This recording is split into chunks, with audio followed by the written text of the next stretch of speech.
국어사전에 보니까 이 원망과 불평에 대해서 이렇게 정의를 했습니다. 원망은 못마땅하여 탓하거나 불평을 품고 미워함, 이것이 원망입니다. 또 불평이라는 뜻은 마음에 들지 않아서 못마땅한 생각을 말하는 것. 그러니까 이 원망과 불평은 거의 동일한 의미를 가지고 있는 것을 볼 수가 있습니다. 문제는 이 불평과 원망이 점점 하나님을 밀어내는 것. 불평과 원망을 통하여서 나도 모르게 하나님을 내 삶 가운데서 밀어내는 그런 모양새가 된다는 것입니다. 탈무드에 보면은 우리 생각 속에는 두 개의 주머니가 있다고 그럽니다. 하나는 기억의 주머니고 또 하나는 망각의 주머니라고 그래요. 보통은 우리가 기억하고 싶은 것은 기억의 주머니 속에 넣고 또 잊어버리고 싶은 것은 망각의 주머니 속에 넣는다고 그럽니다. 그런데 가끔 우리의 생각 속에 혼란이 일어나게 되면은 우리는 우리가 기억해야 할 것은 망각의 주머니 속에 넣고 또 우리가 기억하지 않을 것은, 잊어버려야 할 것은 기억의 주머니 속에 넣는다는 것이지요. 그렇게 되면은 우리의 정서 균형이 깨지면서 우리는 모든 일에 불평하고 원망하게 된다는 것입니다. 그러니까 기억하지 말아야 할 것을 기억의 주머니에다가 담아놓으니까 그것 때문에 불평하고 원망하는 삶을 살게 된다는 것이에요. 오늘 이스라엘 백성들이 바로 그랬습니다. 지금 그들은 그들이 기억해야 할 정말로 중요한 것들을 잊어버리고 그들이 기억하지 말아야 할 것들을 그들은 바라보면서 그것 때문에 불평하고 원망하는 이스라엘 백성들을 보게 됩니다. 오늘 여러분과 저의 마음속에 하나님을 향한 이런 원망이 생길 때에 혹시는 우리의 삶에 대한 원망과 불평이 자리 잡고 있다면 내 안에도 이런 동일한 이유가 있지 않는가? 기억해야 할 것은 잊어버리고 잊어버려야 할 것은 꼭 기억하는 그런 삶을 살고 있지 않는가? 우리 자신들을 돌이켜 볼 수 있기를 바랍니다. 그렇다면 도대체 광야길에서 이 하나님의 백성들이, 이스라엘 백성들이 왜 하나님께 이렇게 불평하고 원망하게 되었을까요? 바로 그 첫 번째가 그들이 과거의 은혜를 잊어버렸기 때문입니다. 과거의 은혜를 망각해 버렸습니다. 지금 광야길을 지나는 이스라엘 백성들이 경험할 수 있었던 가장 큰 은혜가 무엇이었습니까? 우선 이스라엘 백성들이 애굽 땅에서 떠나는 것, 그러니까 출애굽한 이 사건은 그들에게 있어서 잊을 수 없는 그런 감격의 그런 순간이었습니다. 그들은 애굽 땅에서 노예였습니다. 그런데 자기들의 힘으로는 도저히 이 노예 생활에서 벗어날 수가 없었던 것이지요. 그런데 하나님께서 그들을 그곳에서 인도해 내셨습니다. 그들에게 자유함을 주셨어요. 이것은 전적인 하나님의 은혜였습니다. 그들이 광야길을 나서자마자 낮에는 구름 기둥으로 밤에는 불 기둥으로 그들을 인도했습니다. 이것도 하나님의 은혜였습니다. 또 하나는 그들이 광야길을 나서자마자 그들 앞에 가로막고 있는 것이 홍해 바다였습니다. 뒤에서는 애국 군대가, 전차 부대가 쫓아옵니다. 좌우로 높은 산이 절벽을 이루고 피할 수가 없습니다. 그들은 꼼짝없이 애국 군대의 칼날에 아니면은 홍해 바다에 수장되어 죽을 수밖에 없었습니다. 그런데 하나님께서 이 홍해 바다를 육지같이 건너게 하셨습니다. 이것도 역시 전적으로 하나님의 은혜였습니다. 그런데 이스라엘 백성들은 지금 불평하고 원망하고 있는 것이에요. 우리 1절 한번 읽어볼까요? 1절. 여호와께서 들으시기에 백성이 악한 말로 원망하며 여호와께서 들으시고 진노하사 여호와의 불을 그들 중에 붙여서 진영 끝을 사르게 하시매. 우리가 불평하고 원망의 언어를 쏟고 있을 때에 우리가 기억해야 할 것이 하나가 있습니다. 하나님께서 들으신다는 것입니다. 이스라엘 백성들이 원망했을 때에 하나님이 들으셨습니다. 우리가 불평하고 원망할 때에 누가 듣는다고요? 하나님이 듣고 계십니다.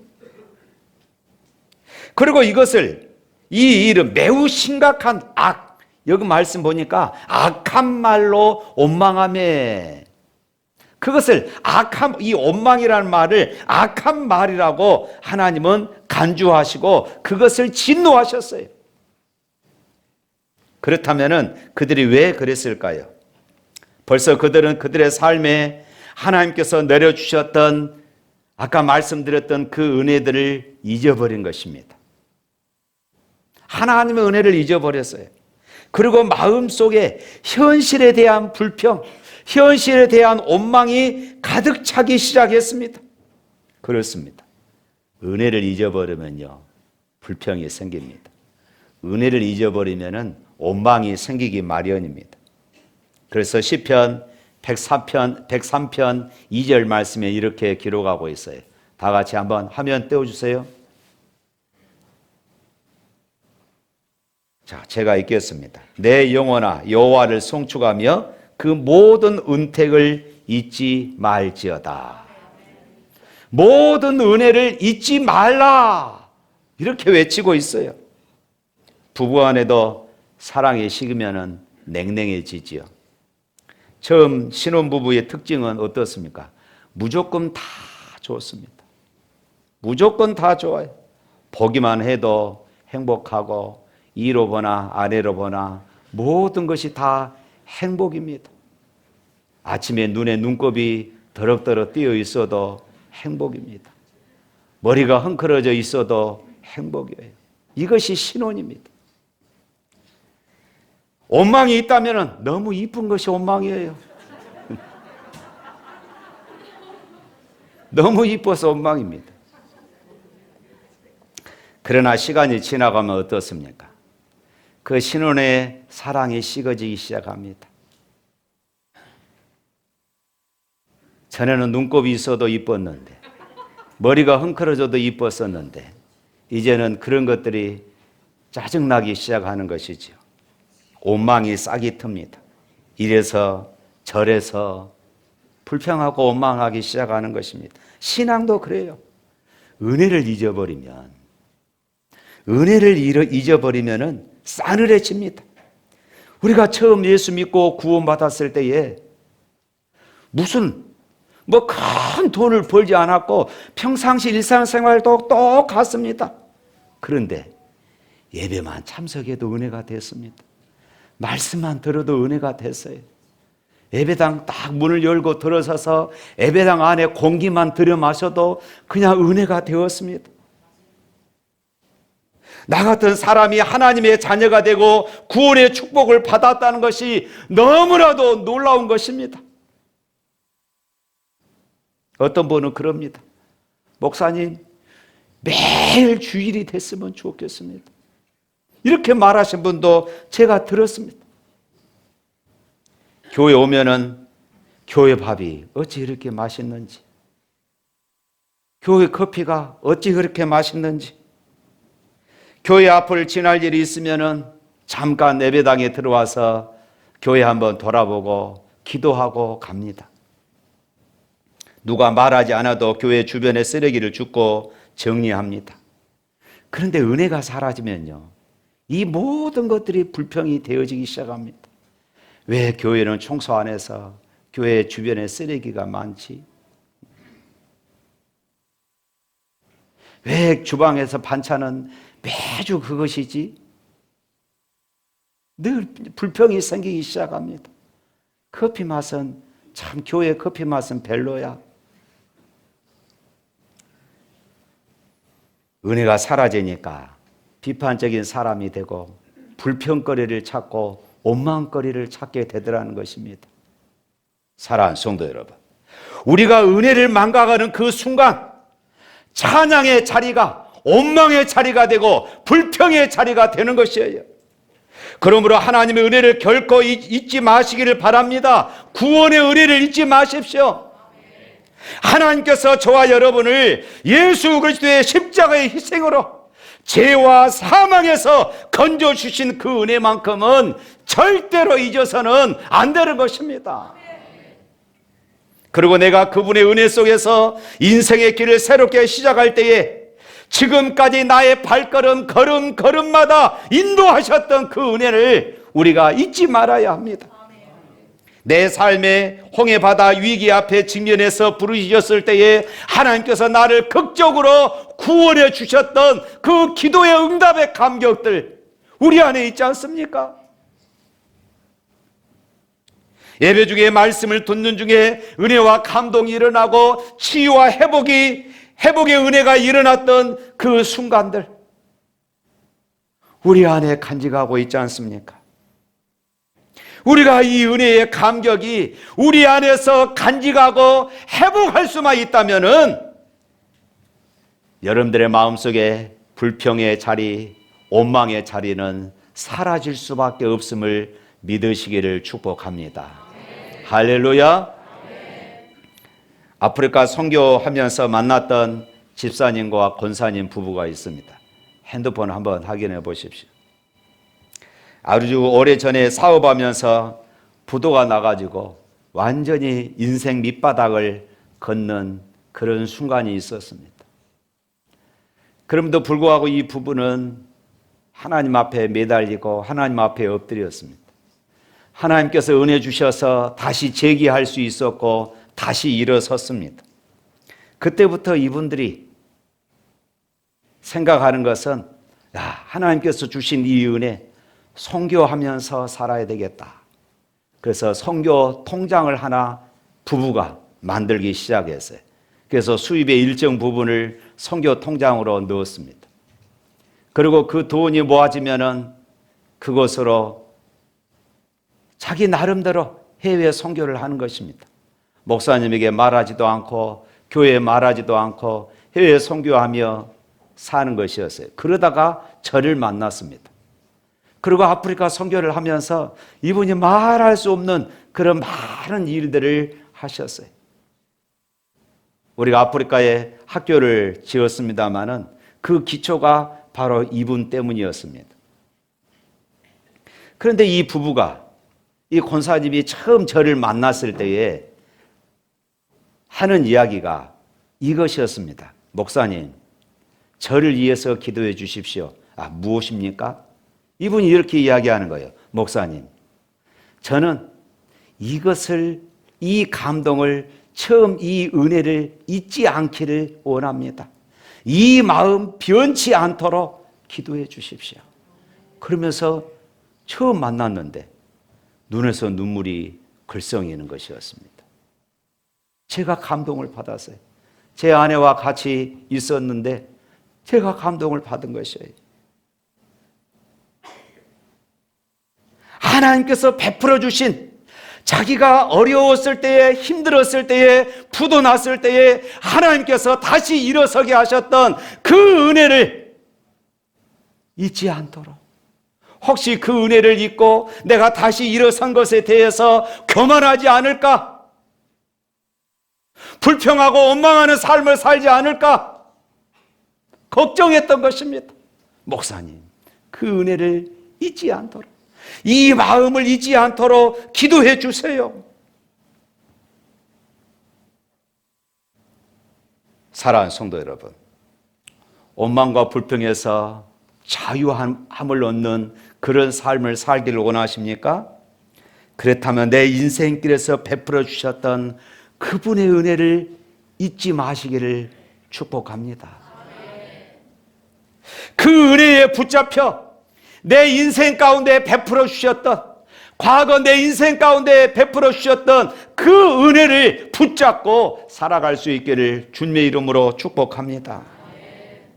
두 번째로 이스라엘 백성들은 과거의 은혜를 잊어버렸을 뿐만 아니라 현재 지금도 그들에게 여전히 은혜를 주시고 계시는데 그것을 또한 그들은 바라볼 수 없었습니다.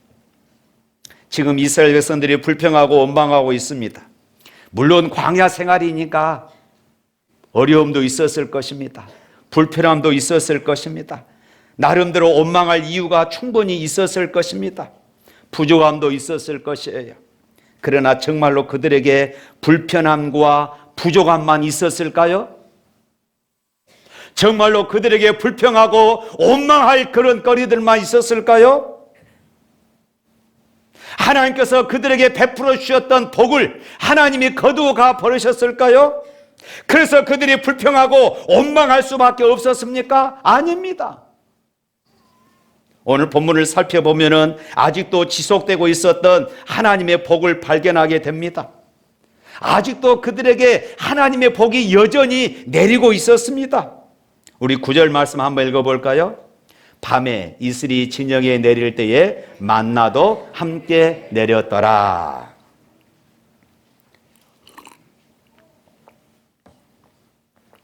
광야에서의 이 만나는 그들에게 있어서 분명히 하나님의 최고의 복이었습니다. 그리고 이 복은 계속해서 그들이 광야 40년 동안 그들 가운데 하나님께서 내려주셨습니다. 그러나 그것이 이제는 더 이상 복으로 느껴지지 않은 것입니다. 더 이상 하나님의 은혜로 느껴지지 않는 것입니다. 현재 존재하고 있는 이 복을 복으로 느끼는 이 깨달음이 사라져 버린 것입니다. 그리고 이렇게 불평해요. 5절과 6절 말씀 한번 읽어볼까요? 5절 6절. 우리가 애굽에 있을 때에 값없이 생선과 오이와 참외와 부추와 파와 마늘을 먹는 것이 생각나거늘 이제는 우리의 기력이 다하여 이 만나 외에는 보이는 것이 아무것도 없도다 하니. 사실 처음부터 이스라엘 백성들이 만나를 이렇게 생각한 것이 아니었습니다. 출애굽기 16장을 보면은 만나를, 이들이 맨 처음 만나를 만났을 때에 이들이 꿀맛 같다, 꿀맛이라고 이렇게 고백을 했습니다. 어찌나 맛있든지 꿀맛이라고 했어요. 그런데 시간이 흐르면서 그 감격이 사라지기 시작합니다. 그러다가 오늘 8절 말씀에 이 만나를 이렇게 말합니다. 8절 말씀 읽어볼까요? 백성이 두루 다니며 그것을 거두어 맷돌에 갈기도 하며 절구에 찢기도 하고 가마에 삶기도 하여 과자를 만들었으니 그 맛이 기름 섞는 과자 맛 같더라. 기름 맛이 난다. 기름 섞는 과자 맛이다. 이렇게 이야기를 합니다. 기름 맛이 됐다는 것입니다. 그런데요, 나중에 민수기 21장에 보면은 이스라엘 백성들이 하나님과 모세를 원망하면서 만나에 대해서 이렇게 말합니다. 우리가 이 하찮은 음식을 싫어하노다. 이제는 하찮은 음식, 귀찮은 음식이 되어버렸어요. 싫어하는 음식이 되어버렸습니다.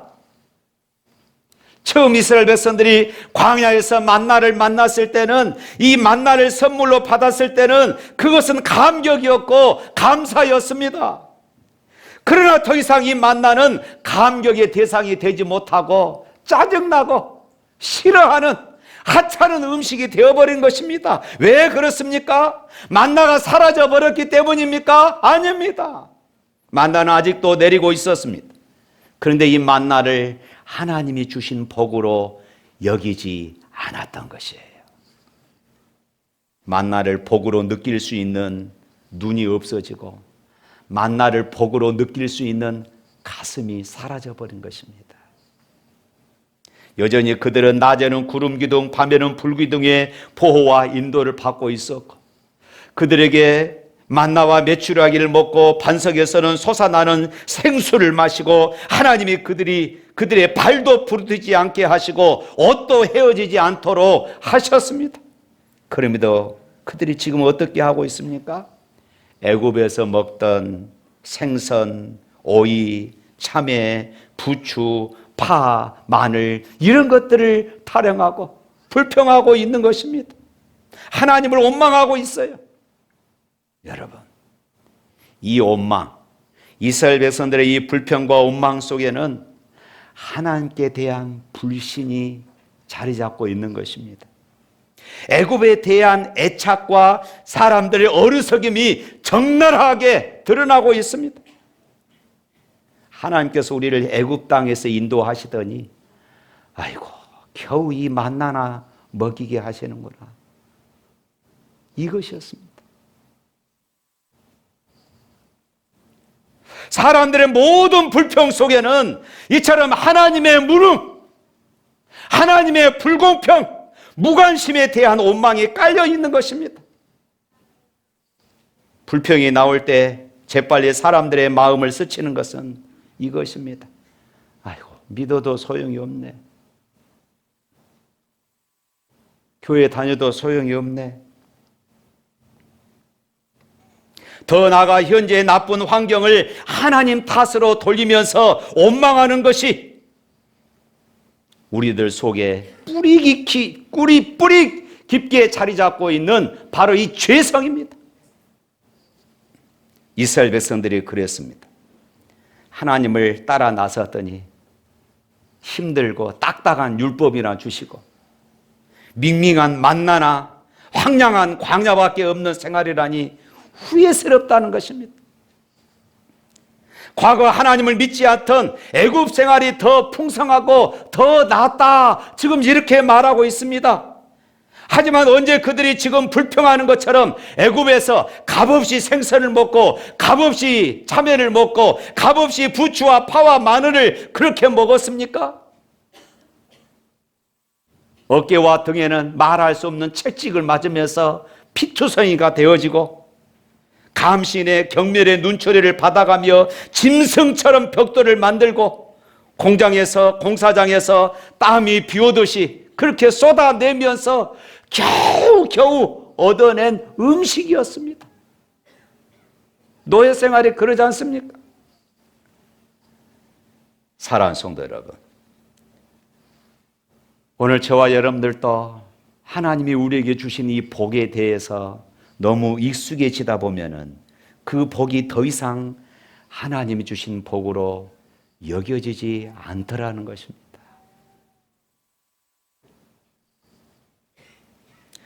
우리가 누리고 있는 복에 익숙해지다 보면은 그 복은 더 이상 하나님의 은혜가 아니에요.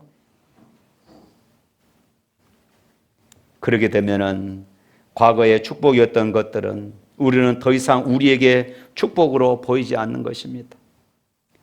축복이라고 생각했던 남편, 축복이었던 아내가 더 이상 축복의 대상이 아니라 불평의 대상이 되고 온수덩어리가 되는 것입니다. 축복이었던 가정이 더 이상 축복이 아닙니다. 축복으로 생각했던 부모, 축복으로 생각했던 자녀, 축복으로 생각했던 직장, 사업이 하나님의 축복으로 여겨지지 않는 것입니다. 이때 여러분, 하나님의 은혜가 사라졌기 때문이라고 착각하지 마십시오. 하나님의 복이 사라졌기 때문이라고 착각하지 마십시오. 하나님의 은혜는 여전히 계속되고 있습니다. 그런데 문제는 그 은혜를 은혜로 바라보는 눈이 없어졌고 그 은혜를 은혜로 느낄 수 있는 가슴이 식어져 버린 것이에요.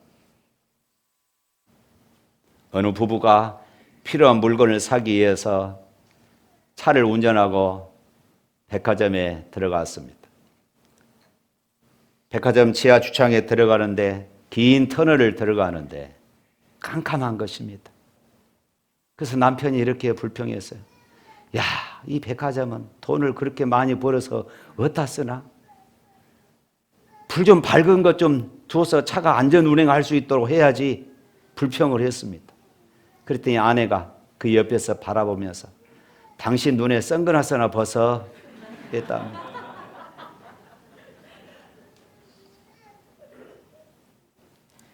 그래요. 검은 선글라스를 쓰고 있으면 세상은 다 시커멓게 보이는 것이에요. 사랑하는 성도 여러분, 행복해서 웃을까요? 웃으니까 행복할까요? 행복해서 웃어요?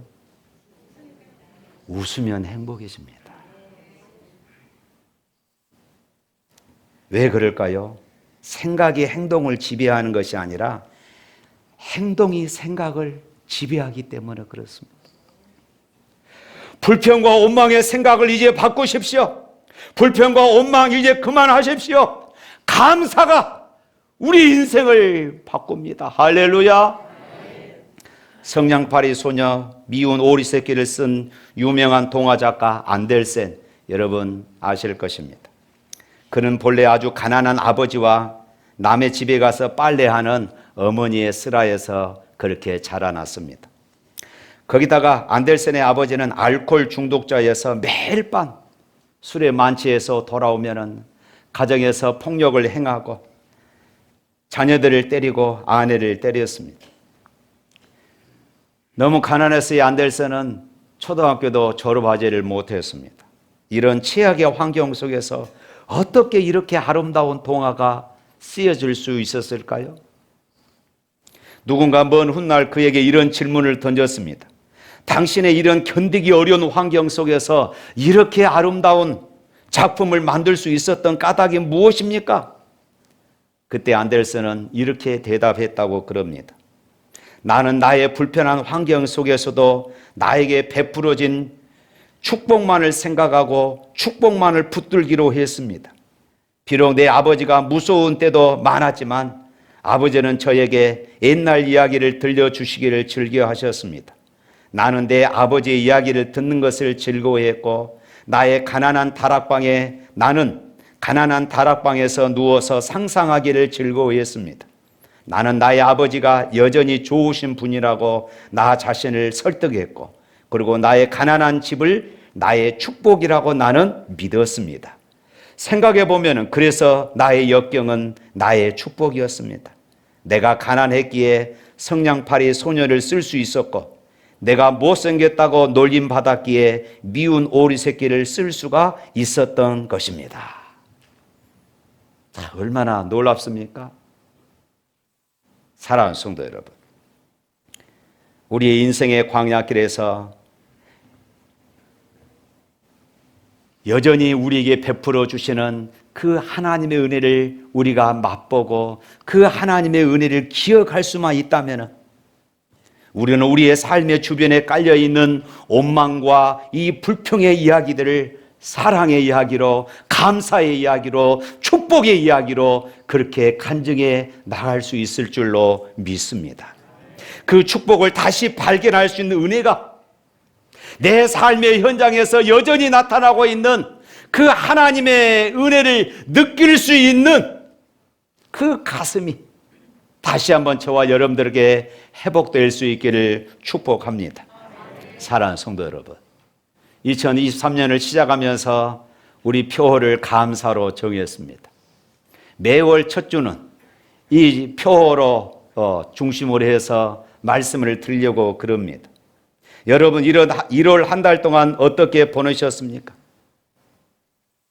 우리가 감사하자고 외쳤지만은 대부분은 하나님께서 베풀어 주시는 은혜를 잊어버리고 지금껏 살아왔던 것처럼 그렇게 원망하고 불평하며 살아오지는 않았습니까? 우리가 많이 부르는 찬양곡 가운데 김석균 씨의 왜 나만 겪는 고난이냐고 이 찬양이 있습니다. 여기 1절 보면은 이렇습니다. 왜 나만 겪는 고난이냐고 불평하지 마세요. 고난의 뒤편에 있는 주님이 주신 축복 미리 보면서 감사하세요. 이렇게 기록하고 있습니다. 내게만 있는 고난을 보고 불평하지 말고 그 고난 뒤에 있는 남들에게 없는 축복을 보고 감사하라. 그 말씀입니다. 2절 가사를 보면 또 이렇습니다. 왜 이런 슬픔 찾아왔는지 원망하지 마세요. 당신이 잃은 것보다 주님께 받은 은혜가 더 많음에 감사하세요. 왜 나만 많은 것을 잃고 이렇게 슬픔을 겪느냐고 불평하지 말고 남에게 없는 주님의 큰 은혜가 내게 있음을 바라보고 감사하자, 이 말씀입니다. 그리고 후렴부는 이렇게 말하지요.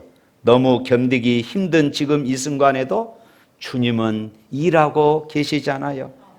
남들은 지쳐 앉아 있을지라도 당신만은 일어서세요. 고난당하는 많은 사람들이 있지만은 그 중에서 여전히 주님은 일하고 계시고 여전히 내 삶 가운데 은혜를 베풀고 계신다는 것을 잊지 말라는 것입니다.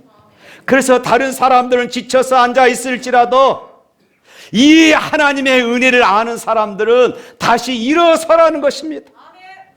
사랑하는 성도 여러분, 데살로니가전서 5장 18절 말씀 한번 읽어보도록 하겠습니다. 범사에 감사하라. 이것이 그리스도 예수 안에서 너희를 향하신 하나님의 뜻이니라.